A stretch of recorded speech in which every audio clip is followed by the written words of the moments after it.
Welcome back into the Sports Source. This segment of our program brought to you by Medic Regional Blood Center. 2018 is the 60th anniversary of Medic. Over that time, they and their hospital partners in East Tennessee have transfused millions of blood products, blood, plasma, et cetera, et cetera. Be a part of Medic's future, folks. Give blood this summer. It is always needed. It's always in season, and it is about the best gift you can give back to your community. Medic Regional Blood Center. You'd be in and out in 45 minutes. I was, and they are great. All right. Josh Ward over here covers recruiting for the Sports Animal, 990, 99.1. Ryan Callahan right there covers recruiting for GoVols247.com. First things first, Tennessee is 19th in the 24/7 composite ratings right now. It's good. I think everybody's pretty much happy. So we'll start with the positives, okay?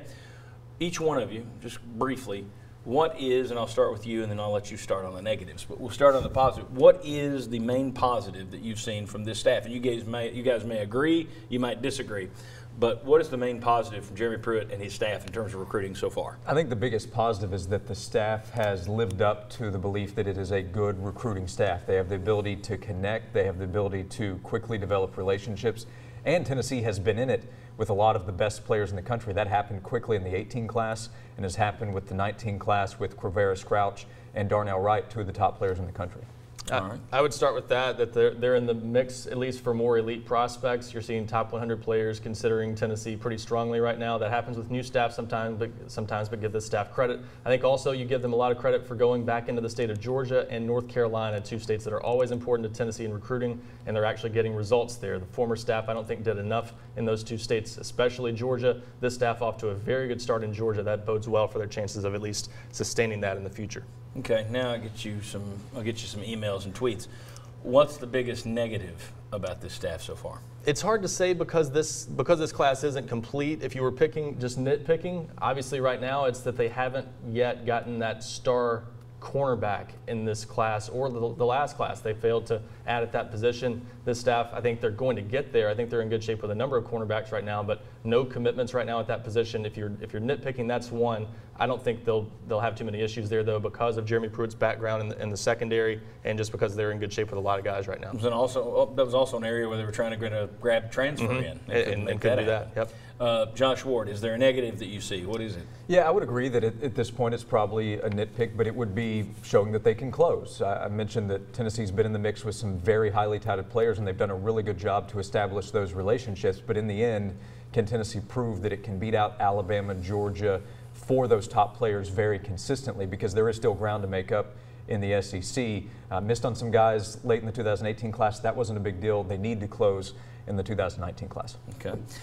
One thing that we talked about basically during signing period, their first one, was the fact that this group moving forward into 2019, this group of coaches, they weren't trying to lock down the borders of Tennessee. And Jeremy Pruitt has said from day one, we're going to go wherever the talent is and get that talent. We're not worried about that kind of stuff. Now, the reality is if you go back two coaches, Derek Dooley left here, and one of the big complaints of the many, as he was being chased out on a rail, was you didn't have any relationships with the high school coaches in Tennessee. Remember how that was the big thing? And these coaches didn't even know him. It's unreal.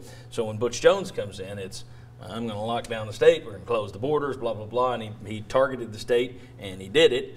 And it didn't have much positive effect long term, but it worked in the short term. Now Pruitt comes in and says, I'm not worried about that again. Well, let's take a look at the 24/7 rankings. Here are the top 10 players in the state of Tennessee. All right, and I've had some people tell me, well, there aren't a lot of great players in the state right now. Look who's going where. Number 1 player in the state, Oregon. LSU got the number 2 guy. Georgia has a commitment from the number 3 guy. Oklahoma just got a commitment from the number 4 guy. The number 5 guy, Tennessee's in on him, but he's leaning to Arkansas. The number 6 guy leaning to Ohio State. South Carolina, the number 7 guy. Jackson Lampley, who's actually a legacy, gets the 8th slot. He is committed to Tennessee. 9th slot, committed to Notre Dame. 10th slot, committed to Michigan. That's a negative to me.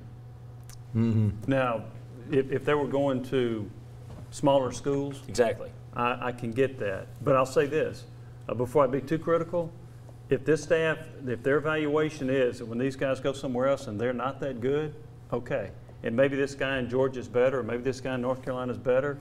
We won't know that probably for 3 years. But when you see the best players going to major schools or Power 5, that's a bit of a concern to me.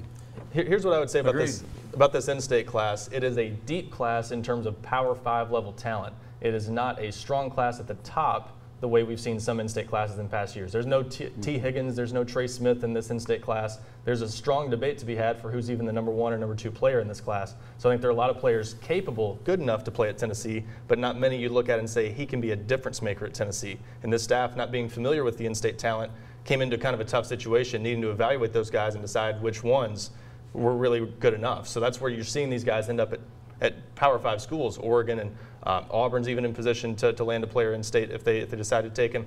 But Tennessee's not comfortable yet with those guys, so that's why they're good enough to end up at those level schools. They're good enough to play at Tennessee, but are they good enough that this staff has to be sold on them? And that's where I think they've kind of been stuck in between. It's a tough spot to be in, but it's just a weird year in state, and that's why I think it's happened that way. Thoughts? Yeah, I would say the evaluation is a big to be determined, but no doubt if some of those guys that were just on the screen, in-state guys, if they go on and have success at major schools, some of them SEC schools, then Tennessee's coaching staff will hear about it. We'll hear about it on radio, message boards, Twitter, everywhere. Two quick points. Well, very quick. Not to cut you off there, but the Trey Knox, you mentioned leaning toward Arkansas. That's one I think still very much in play. Tennessee might get him. Also, the rankings aren't final at all. So some of these guys that are ranked high right now very well might end up outside the top 10, and guys that Tennessee is recruiting more actively might end up in the top 10. So well, that could change things. Your fault, not mine, Mr. 24/7. All right. Bob, your thoughts? No, I was just going to say, it's one thing when you see it, it's Ole Miss, it's Mississippi State, that kind of school, but none of those are No Ole Miss, Wake Forest Mississippi in State. there. Yes, that to me is more worrisome. That's, to me, that would be the biggest That's it, concern. yeah. And now, again, may turn out to be fine, may turn out to be great, but if the big story a couple of years ago or a couple of coaches ago was you have to build these relationships with these coaches, you can't then turn around and say, no, we don't care about relationships with coaches. I just wonder, if you've got a guy, if you're a coach and you've got a player good enough for Ohio State, good enough for Michigan, Oregon thought he was good enough, Oklahoma thought he was good enough, and then Tennessee comes around and says, oh yeah, now we like this guy.